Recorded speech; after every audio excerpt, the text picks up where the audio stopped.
when we're dealing with these operations, polynomial operations, keep in mind that this fits in the grander scheme of what algebra is. What are we learning today?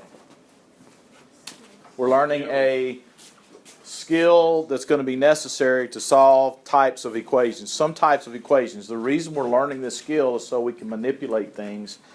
Very specifically, if you ever have a grouping symbol in an equation, you've got to get rid of the grouping symbol so you can get the x by itself. If x is trapped in a grouping symbol, be it a parentheses that's being raised to a power, or if it's a fraction bar, we have to free it up so that we can get it by itself.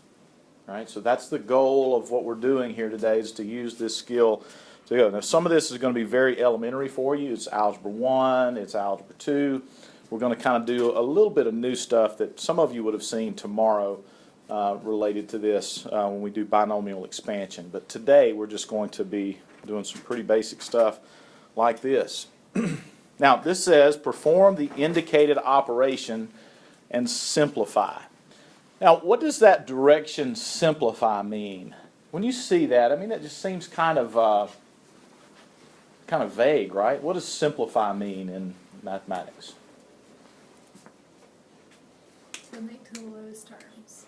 If we're talking about fractions, simplifying fractions means reduce it to lowest terms. That's right. What else does simplify mean in math? Somebody, anybody? No, factoring is the opposite of simplifying. Do what? Reduce. Reduce fractions. Get like terms together is correct. It means you perform any operation that you can perform. So if simplify means if there's some addition that you can do, then you add. If there's some multiplication that you can do, then you multiply. If there's some division or some simplifying that you can do in fractions, then you do it.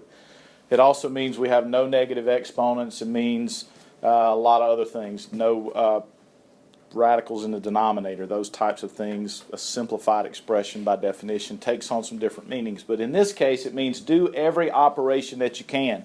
All right, so are there any operations we can perform here? Yes. What can we do, Will?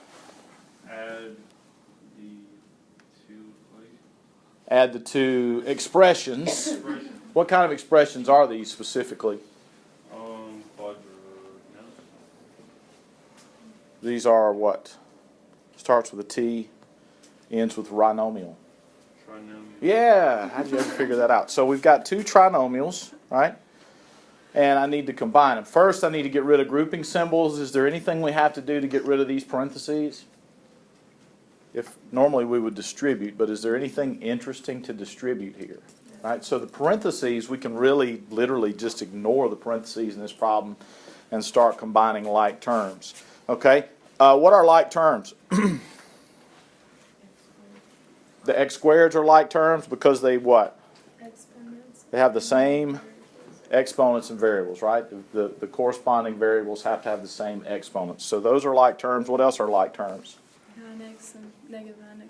3x and negative 9x are like, and what else? Negative 4. Negative 8 and negative 4. Yes. All right, what do we get when we combine the x squared and the 2x squared? 3x squared. We get 3x squared. What's 3x minus 9x? Negative 6x, and negative 8 minus 4 is negative 12. So 3x squared minus 6x minus 12. Okay. Now, how do we know we're adding in this problem? And I know that's a very elementary question, but it's going to be a point of confusion for some at some point. How do we know we're adding in these two expressions?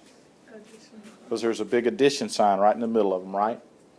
You're going to be tempted, because what we're about to do, to multiply. Some of you will be tempted to distribute these. Don't do that. Never multiply across an addition symbol, and I'll tell you that as we move forward. Okay? Now, this says perform the indicated operation and simplify. What operation is going on here? Multiplication. How do we know it's multiplication? Because there's a what? Two sides without addition or subtraction. Right, there's something there. The parentheses there tells us that we're multiplying, right? There's no symbol there between those two things, which tells us that multiplication is taking place. So what property are we going to use here? Operation is multiplication. What's the property we're going to use to multiply the 3x? The distributive property, right? So we have to multiply the 3x times every term on the inside. So we're going to multiply 3x by 2x, 3x by negative 5x, and 3x times 7, being very careful of the signs. Okay, what is 3x times 2x squared? 6x cubed, right? Because we're multiplying, we're adding the exponents of like variables.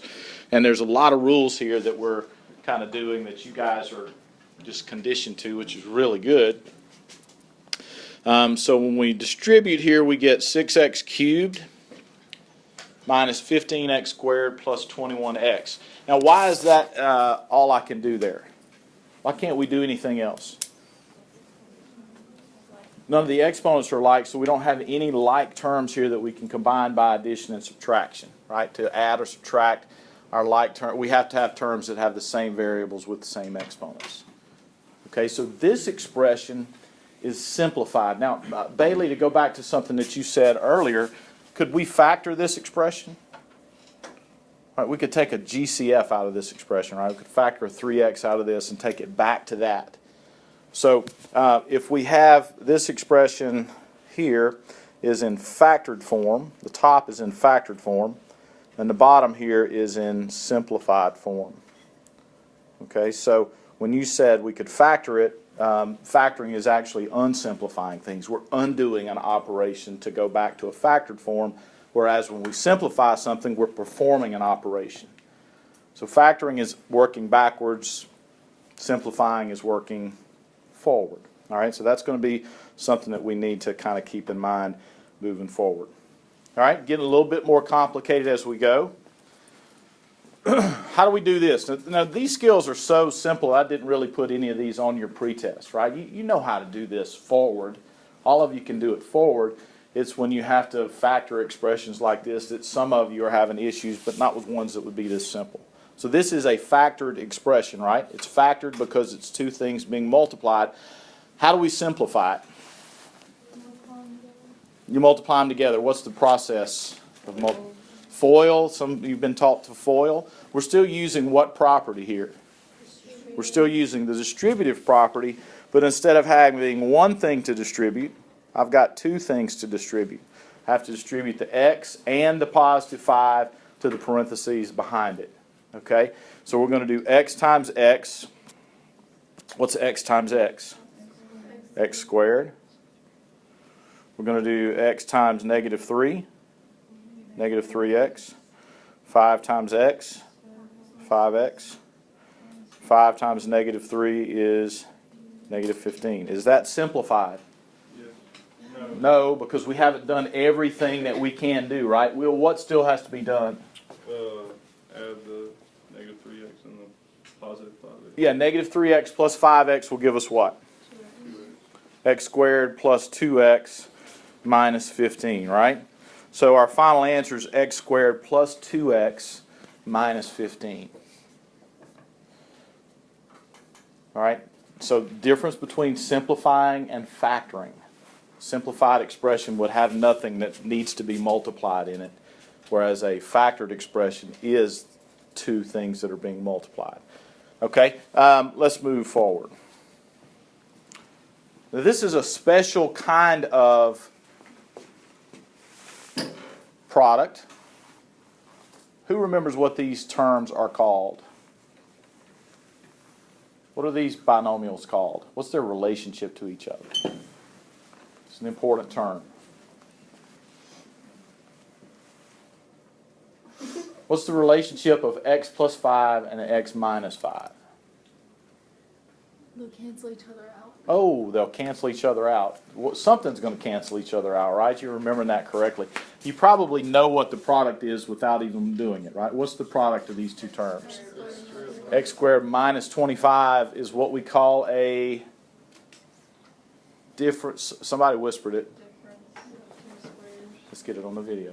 Difference of two squares. That's right. It's a difference of two squares because x squared and 25 are both squares, and that minus in the middle makes it a difference. Okay? Now, x squared minus 25 is what the answer is.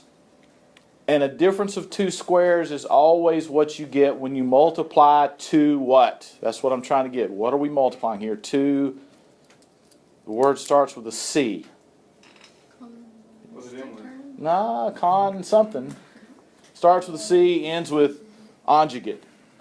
Conjugate, right. These are two conjugate expressions, right? And that's a good word for us to know. They're conjugates. They're conjugates of one another. What happens when you multiply conjugates? Something special always happens. Okay? When you multiply when you multiply a binomial times its conjugate, x plus 5 and x minus 5, something special happens. When you multiply an irrational expression times its conjugate, and we're going to see this in just a few days. If we multiply 2 plus the square root of 7 times 2 minus the square root of 7, two irrational numbers, if you multiply two irrational numbers that are conjugates, you get a rational number. Okay? That's a big deal. If we multiply two imaginary numbers that are conjugates, 2 plus 3i times 2 minus 3i, that's a big deal, right? If you multiply two imaginary numbers that are conjugates, you go all the way over here from this imaginary thing, you multiply two things in the imaginary numbers, and they end up being a real number. It's a big deal because there's no overlap between these two number systems. But we can multiply two things over here and get over here. We can multiply two irrational numbers and get them into the rational camp. So conjugates there's something special that happens when we multiply conjugates, and so that's something that you need to know. It's a definition you need to know, right? And what happens when you multiply these two things together is that you end up getting those opposite terms in the middle, negative 5x, positive 5x. They cancel each other out, and we're left with just the difference of two squares, x squared minus 25. I think most everybody got this factoring part right even. You recognize these difference of squares pretty easily and factor it correctly. All right? What about this? Very simple, I know. Imagine you're in a college algebra class somewhere and there's a 45-year-old person, somebody about my age, a little younger than me, coming back to school for the first time trying to get that college degree. This is like rocket science. X plus 3 squared, what does this mean? You're multiplying x plus 3 times x plus 3, and we're doing the same thing that we did in these previous classes. And you get x plus 3 times x plus 3. You distribute. X plus 3 times x plus 3 will give you x squared plus 3x plus 9. The 3x's combine, and you get x squared plus 6x plus 9.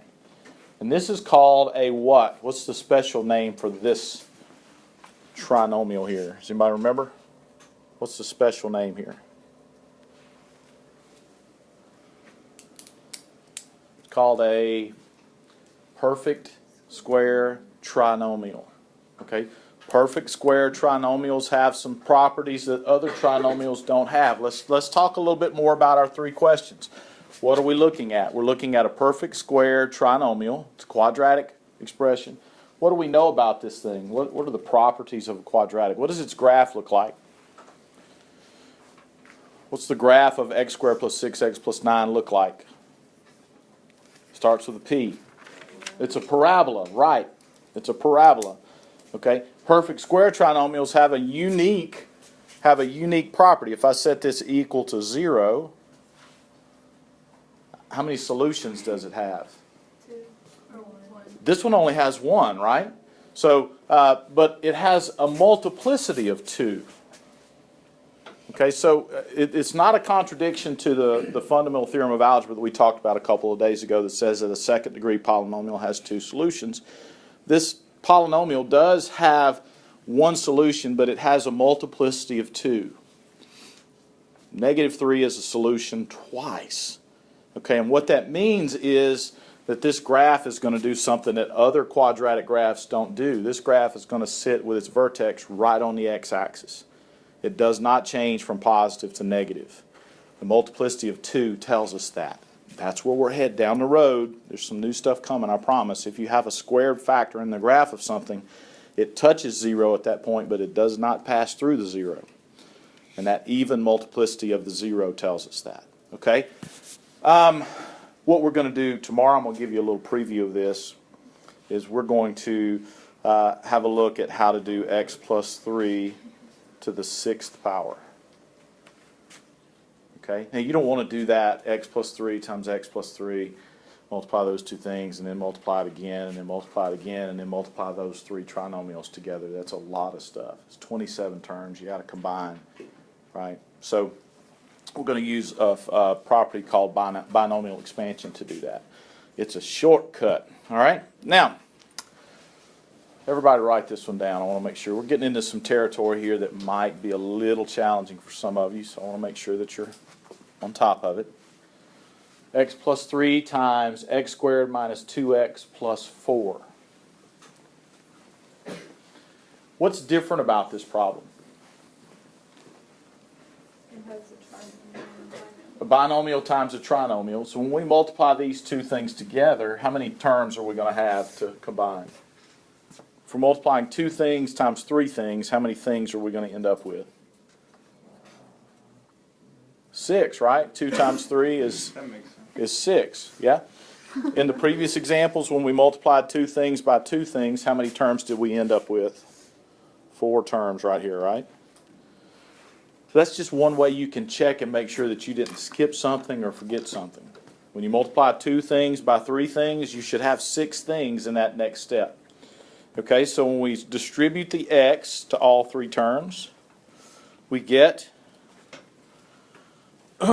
x cubed, right? X times x squared is x cubed. Give yourself room. X times negative 2x is negative 2x squared. X times times positive 4 is positive 4x. And here's a little trick that kind of maybe is a time saver for you when you multiply by the positive 3. 3 times x squared is what? Positive 3x squared. So go ahead and put it there with the like term so we can add these in column form. You don't have to do it this way, but I didn't leave myself enough room over here to fit all 6 terms in, so I'll go underneath. 3 times negative 2x is negative 6x, and 3 times positive 4 is positive 12. Okay, so I have my like terms lined up here, and I can combine them. What is negative 2x squared plus 3x squared? X squared. X squared, 1x squared, right? 4x minus 6x is negative 2x, and then plus 12. Okay, so I had 6 terms here, right? And the 6 terms reduced, simplified to be those 4 things. X cubed plus x squared minus 2x plus 12. Good? All right. X plus 4 to the 3rd power. And again, what we're going to do tomorrow is learn some tricks for this. But with x plus 4 to the 3rd power, especially if you remember some of your formulas for perfect squares, this is really probably still quicker to do by hand than to use binomial expansion. But x plus 4 to the 4th power would definitely be easier to do by binomial expansion than doing that 4 times. So what are we doing here? We're multiplying x plus 4 by itself thrice, right? How do you do that? Excuse me, Lily. Sit down for a second.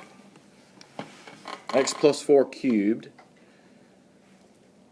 We do them 2 at a time, right? If you're going to multiply 3 things, you multiply 2 things, and then you multiply the 3rd thing, right? So we're going to take x plus 4, and we're going to expand it like that. Now I'm going to multiply the first 2, or you could multiply the second 2. It doesn't really matter. Get x squared plus 4x plus 4x plus 16, right? What's plus 4x plus 4x? 8x, right? So if we expand x plus 4 times x plus 4, we're going to end up getting x squared plus 8x plus 16 times x plus 4. And if you prefer to write the x plus 4 in the front, can you do that?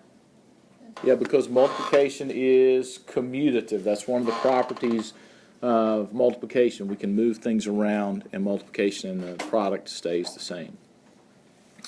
Then we'll distribute again. X squared times x is x cubed. X squared times 4 is 4x squared. 8x times x is 8x squared. 8x times 4 is 32x. And 16 times x is 16x, and 16 times 4 is 64. Now, is that simplified yet? No, because we haven't performed all the operations that we can perform. We can combine like terms. What's 4x squared plus 8x squared? 12x squared. Remembering when you're adding like terms that you do nothing to exponents. Addition doesn't change exponents, right? 32x plus 16x? 48x. And then the x cubed and the 64 are just left alone. Okay, so what do you notice here when you cube something? How many terms are we ending up with when you cube a binomial? How many terms do we have there? 4. When you square a binomial, how many terms do you end up with? 3, right? So maybe there's a pattern. Do you think if we raised it to the 4th power, we might end up with 5 terms? So that's something that we'll do tomorrow. We'll do a little exploration to see what happens. What kind of patterns can we see? Can we find a shortcut for expanding these things? Okay? So any pattern that you can notice or recognize when you're working with mathematics is important. All right? Homework, page 58. That 9 through 89 EOO, okay, EVOO would be extra virgin olive oil. EOO means every other odd. So 9, 13, 17. If you're counting, that's 20 problems. It's not nearly as many as it looks. Now, here's the deal. Some of you will not benefit at all from doing this assignment. This one is up to you. That's at your discretion. We will still go over it tomorrow, take any questions for people that might have. Some of you need to do it. You need to practice this and you need to hone this skill. I'm going to leave that up to you. This is not a required homework assignment. Okay? Any questions? All right.